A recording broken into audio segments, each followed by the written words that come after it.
Well, it is a quick, easy, and tempting new feature, but are buy now, pay later services burning a hole in Americans' pockets? Yeah, today more consumers are using the service for everyday purchases and are falling behind on their payments. Our Queen City News chief business correspondent Taylor Young joins us now. Taylor, we've been talking about these payment options for a while now. Usage has really skyrocketed in recent months. Yeah, Julie and Annie, it's becoming quite alarming. So I think two things are happening here at one time. The rise in buy now, pay later usage shows more Americans are struggling to afford everyday items, including groceries. And two, these companies have made borrowing money with very little thought extremely easy. I think those two things together have created quite a mess. Now, buy now, pay later was originally designed by providers like Klarna, Affirm, and Afterpay to allow consumers to break down larger purchases, often interest-free, to be paid in a monthly installments. Now, the reality today, though,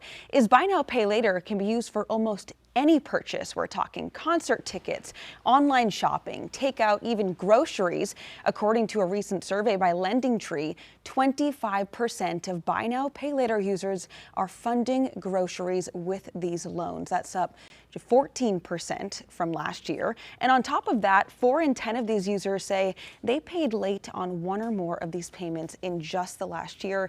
That unfortunately has also drastically increased since the previous year. Wow, I mean, that's pretty alarming. Yeah. It appears that most people are using the buy now, pay later option out of desperation rather than the bigger purchases. So that's not originally what it was meant for, right? No, it was originally, it's pretty much like the modernization of layaway, right? You'd go into a JCPenney or Macy's and you'd maybe buy a couch that was more expensive, a couple hundred, maybe $1,000.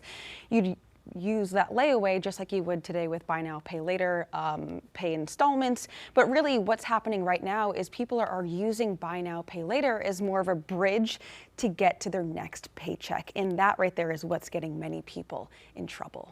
Okay, so you've spoken to financial experts on this topic. What do they have to say? I can imagine they're not too bullish on putting away purchases for things that aren't that big, right? Yeah, I mean, covering this topic over the last couple of years, I've spoken to several financial experts and I have not met one that recommends using buy now, pay later. I think the biggest one is it's so easy in today's day and age to be able to sign up for these. I mean, we talk about all the options that you have, but I mean, even just grocery deliveries or food deliveries. So it can be hard for people to kind of keep track of how many accounts they have opened.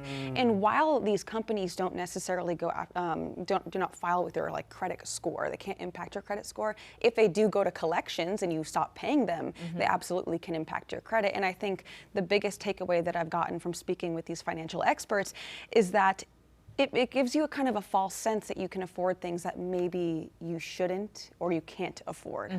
Yeah, so well, has there been any effort to kind of rein these buy now, pay later programs in? Because again, they make it so easy. Is there anyone trying to kind of make it less easy? There absolutely is. So in the U.S., the Consumer Financial Protection Bureau just last year, it made it so that these loans can be disputed. That was kind of a big step forward. In that announcement, it also announced that more rules could be coming. But I will say there are other countries that have taken this a step further. Just in the last 48 hours, lawmakers in the UK have proposed legislation to kind of protect customers who are using these services.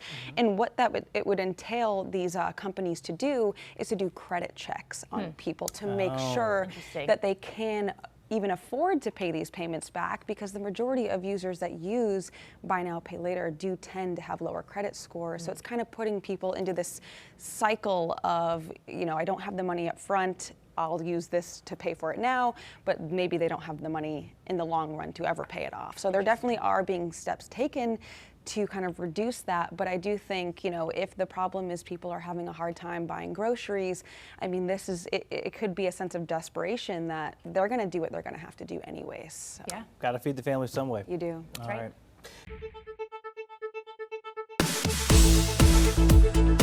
Right.